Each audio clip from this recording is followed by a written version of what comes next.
best words.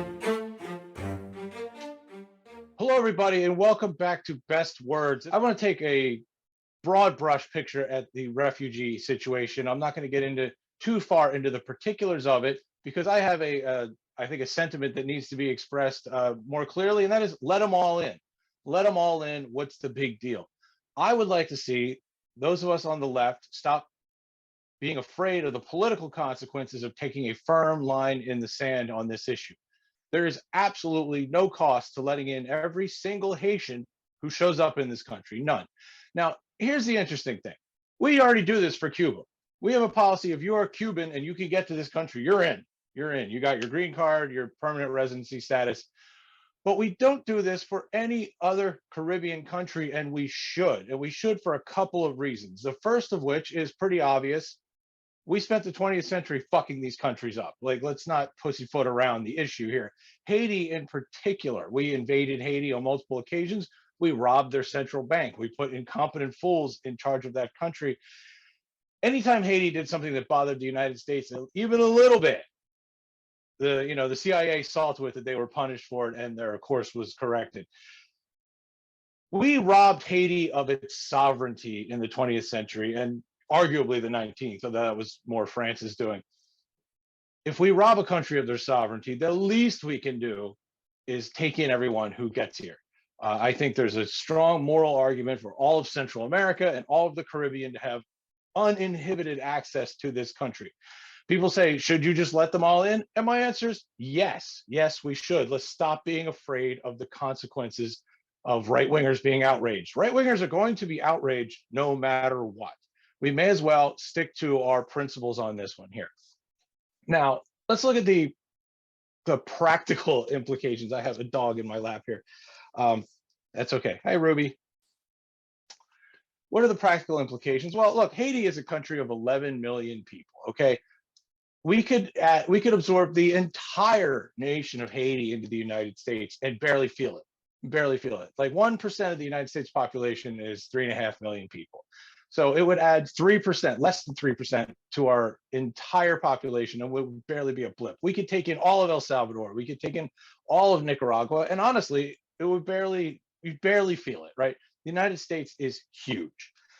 Furthermore, 53% of American counties in the 2020 census are shrinking. They're losing population. We have tons of room for people. Why is it this country, particularly Republican areas of this country, celebrate internal migration so much, but they are so sickened by external migration? So what do I mean by that? If somebody moves from Missouri or Arkansas into Texas, people in Texas celebrate. They say, that's great. Look at Texas attracting people. Texas is great. Yay, these people are brave. They're uprooting their lives in Arkansas or Missouri, and they're moving to Texas. That's wonderful. But substitute Arkansas for Haiti or Nicaragua, and all of a sudden this is a huge tragedy and needs to be avoided at all costs. Why? Why? I mean, take from a broad brush view, why? It's just one set of lines on the map versus another set of lines on the map. We have a deep historical and cultural integration with the countries of the Caribbean and the countries of Central America. Furthermore, again, we are culpable for a lot of what has gone wrong in those countries in the last century and a half. The argument that they should be prevented from moving here except in small numbers and should have to jump through a million hoops to get here, quote unquote, legally, it just doesn't hold any water. I would like to see the Democrats really dig in on this and just show a brave face, because people crave leadership. I think that is the thing that hurts the Democrats most of all, is when they get wishy-washy and give credence to Republican ideas that we should be hard on migrants. I don't think so. I don't think so. What I think it really hinders the Democratic Party is us, again, meeting the Republicans halfway, saying they have a point, saying that, okay, no, we need to be careful about who we let in here. No, we don't. We have to do quick background checks, make sure there are no criminals, make sure they're not, whatever. As long as they are not an imminent public safety risk, there is no reason not to let literally all of them in. This distinction between coming here legally and illegally is absurd. I'm Italian on my dad's side. When my grandparents came to Ellis Island, all they did was get off a boat and not have tuberculosis or visible physical deformities. That's it. That's all they did. Now to come here legally, it's years of paperwork. It's obscene. Now, of course, I have MAGA cousins who say things like, "Oh, grandma and grandpa came here legally." Yeah, because they didn't have tuberculosis when they got to Ellis Island. That's the extent of what it took to come here legally. These countries like Haiti, countries like Nicaragua, El Salvador, they're tiny. So, you have somebody in Texas say, look, they should stay in their own country and fix it in one breath. And in the next breath say, oh, it's great when people leave Ohio for Texas. So make up your mind. Which is it? Is it good when people uproot themselves searching for a better life economically, or should people stay put where they are? Why does it apply with people in Ohio, apply a different standard to people in Nicaragua? It just doesn't make any sense. Haiti is small. The population of Haiti is not gigantic. There is absolutely no cost to us letting them all in. And there's a huge cost to us being wishy-washy about it and saying, okay, we need to vet them and let in certain numbers and do this and do that. All that does is give credence to the Republican argument that we need to be strict at the borders. We need to be strong in our messaging, and that messaging needs to be absolutely clear. Let them all in. The American people will respond to clear messaging, strength, and confidence, and that is the message we should bring to this issue. Well, we could get real for a second about why people like internal migration versus external migration. Yeah, why would that be? There's a lot of racist people that don't want people from other countries coming here. That's just it. That's honest. That's definitely honest. It's not all of it, but there's a large portion of this country that just don't want people from other countries coming because of the color of their skin. So, I mean, there is that. What are we talking about with Haiti? Like 15,000 immigrants? What was it? What was it's something like that, yeah. Yeah. Well, you're totally right about like immigration. I'm not as hardline left as you, I don't think, with immigration. I have no problem with letting them all in, actually. But as long as they're willing to work, which they are. Most people, I think that another problem that people have with immigration is they're like, oh, they're going to be taking jobs from Americans and running down the wages that they get. But every study that I've read says immigration is nothing but an economic boon to the country taking in the immigrants. The people that are hurt most, well, the people that get hurt mostly by this are people who are very very lowly educated. So people that haven't graduated high school, I think, is the only group that actually gets a negative impact from large amounts of immigrants coming in, because oftentimes the work that they would be doing would be around the same level as the immigrants. But there are ways to remedy that too. We could pass training bills for Americans that have low education. We could, help people get GEDs and stuff like that and go to school. We could have things like free college and free trade school for, citizens and stuff like that. So why not take people if you're going to be improving their lives, you're going to be, positively affecting the economy here. And then the problems that we have, we could fix through other means. Now, of course, those other means, people like Republicans don't want to fix. They don't want free college. They don't want free trade school. They'll make it into some socialist, communist scheme every time we talk about it, every time we bring it up. But yeah, I mean, if you wanted to make citizenship conditional on spending a certain amount of time in a certain geographical region, I don't know if I would be opposed to that. So say you'd have to move to, say, a declining county to fast track your citizenship. Like you'd have to move into the city of St. Louis, or a rural county that's losing people. Although maybe we don't want to settle Haitians into a rural county, but somewhere like Cleveland, Detroit, St. Louis, make citizenship contingent on revitalizing places. I mean, or at least not contingent upon, but fast track it for that. I wouldn't be opposed to that. Well, you do it in a smart way. Yeah, look at the city of Buffalo, New York, right? I like Buffalo. I'm a big fan of all the Great Lakes cities. I'm if for me, I'd always go to a Great Lakes city over a Sunbelt city. That's just my personal preference. But the city of Buffalo has turned itself around in large part because the east side of Buffalo has become a haven for refugees.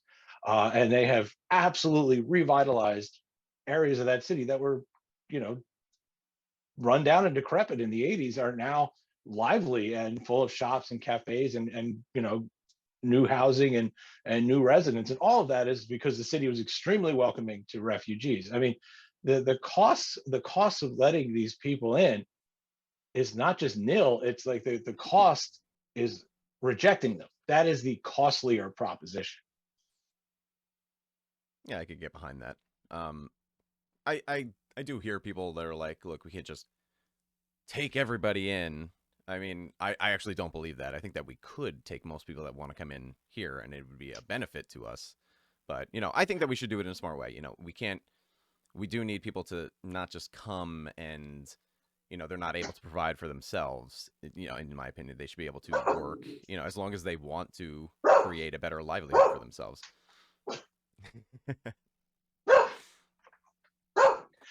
I mean, yes and no. Okay, people come here, they oftentimes need help temporarily. The idea that they need to be able to hit the ground running, I think, is a problematic way of viewing this. Like sometimes people need some I help, may have, yeah, I may have said that kind of inaccurately. I'm not saying they have to be here and like all of a sudden, they just go. And but they should, maybe we'll have a program to help them come in and stuff like that and acclimate themselves, obviously. But yeah, I mean, like the refugees start businesses at higher rates than American citizens. They oftentimes will take jobs people don't want. Now, the other thing is people say we can't just let them all in. I think the answer to that is, okay, great. Then why do we do that for Cuba? If you're Cuban and you can get here, we let you in. All you have to do is set foot on American soil and you are in. Why do we have that policy for one Caribbean country that we helped destroy in the early 20th century, but not all the other Caribbean countries and Central American countries that we helped destroy in the early 20th century? It's because I mean, it's the flip side of the Monroe Doctrine, right? If this is our backyard, and we're ultimately hegemonic in this region, I think that's wrong to not let people free flow of people in at least this region that we have declared our own and have so for the last 2 centuries.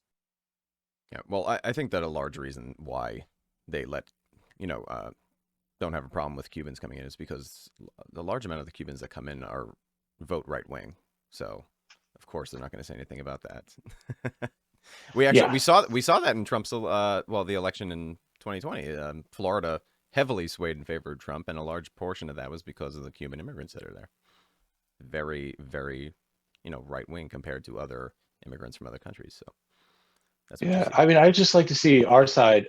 We are allergic. The professional Democratic establishment is allergic to line in the sand positions on these types of issues. I mean, I think that I have to give, for LGBT rights, abortion rights, I think they've been very strong recently. Line in the sand, this is our belief, period, full stop. I would like to see more of that on refugee and immigration issues. No hedging. Yeah. I do think that they should make their case more and fight for it. They seem really scared of kind of, taking a position on this that would be, deviate from the Republican position.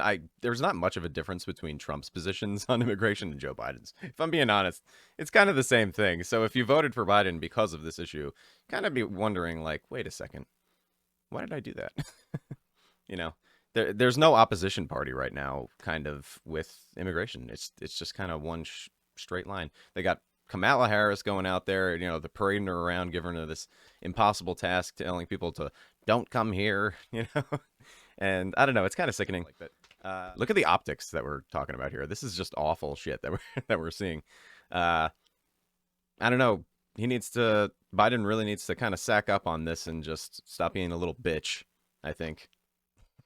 Yeah. Fire all those border agents. Yeah. You don't treat human beings like that. I don't even care if you don't agree with the immigration, with what we're talking about in immigration. You don't treat people like pieces of garbage for coming over and trying to get away from a country that's destitute, a country that's through a large part of our own, and France, obviously, who it's horribly destitute. The president was just assassinated. I mean, this place, you can't blame anybody for wanting to leave there and come to a better place, so I don't know. Yeah. 100%.